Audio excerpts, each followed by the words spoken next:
Look at this. Isn't it beautiful? This is our brand new set that you are seeing for the very first time.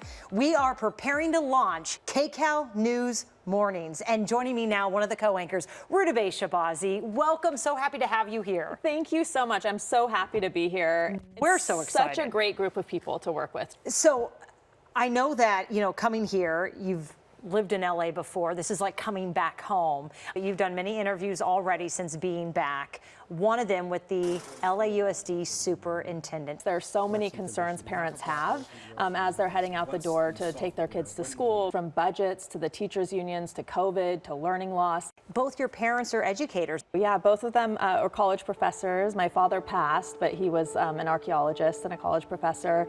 My mother is a professor, retired now, and a librarian. And I think that's kind of why, I love journalism so much. I'm attracted to it because you learn something new every day. You're a child of immigrants, so talk to me about your own upbringing and also the world leaders that your father met. Yeah, well, it's interesting. I think the photos we're showing, I didn't even know they existed until after he passed away. And I went back to Iran to go through some of his things, and I found these, and they were stashed in a box that was rescued basically when the Iranian Revolution happened, and all of their things were seized, and all of their property was seized. And these are the kinds of pictures that you had to hide when the revolution happened, because they were with Western leaders and they were in his capacity during the Shah's time in government. Talk to me about being Persian American and the community that you have found here in Los Angeles, and also the stories that come with that. Well, I think, our story is something that most Iranian immigrants can relate to. And I think a lot of people in Los Angeles in general can relate to, because so many people have come here to start a new life, right? And they have these stories and all kinds of unbelievable things that happen to them in the places they came from, but we're all here working together, starting a new life, all on the same level. So my mother is Canadian. My father was Iranian. My mother studied abroad in Iran, which is hard to imagine now as a Westerner, and met my father, who was an archaeologist and worked for the Shah. And they fell in love, and they got married, and they planned to settle there. And then the revolution happened. And, anytime there's a revolution, they come for the intellectuals. So my father was imprisoned. My mother left with one suitcase, fled to Germany.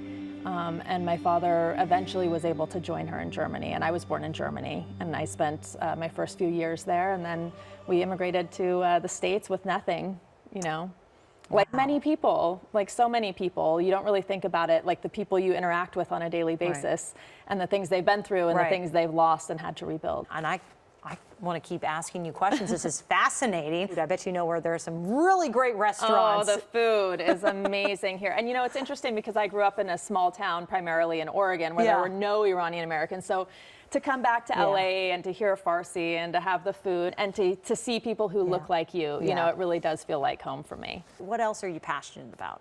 Well, I'm passionate about news in the community, covering people's stories, because every story has a human component. You and Jamie, what a team. What do you think makes you such a powerful team? I love to see you guys together. Well, I feel so lucky to be with Jamie as a co-anchor. So to be with someone who you get along with so well and who is so talented, and we've seen her work on CBS for years, I feel really, really lucky. I feel like it was meant to be. In addition to co-anchoring, you also are going to be out in the field. Yeah, well, I think, my roots are in the field. My roots are reporting. I'm a reporter at heart. I'll be talking to newsmakers, the superintendent, as we mentioned. I was able to sit in on a brain surgery, which was one of the highlights of my career, to be able to see that. And I was interviewing the patient as her brain was being operated on. You want me to hold your hand? And so that is a really exciting, momentous story for me, because I saw the moment her life changed.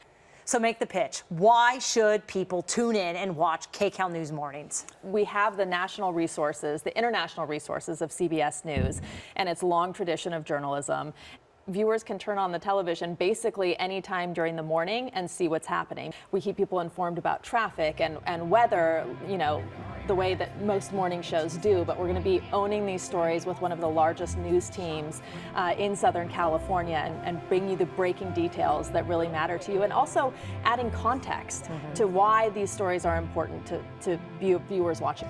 KCAL News, #1 in prime time, a very respected station, and now here it is on the mornings. And it's such an honor to be a part of it, and it's a big responsibility, and I feel the weight of it, as all of us do, I think, but we're also having fun, and I couldn't be happier to be here.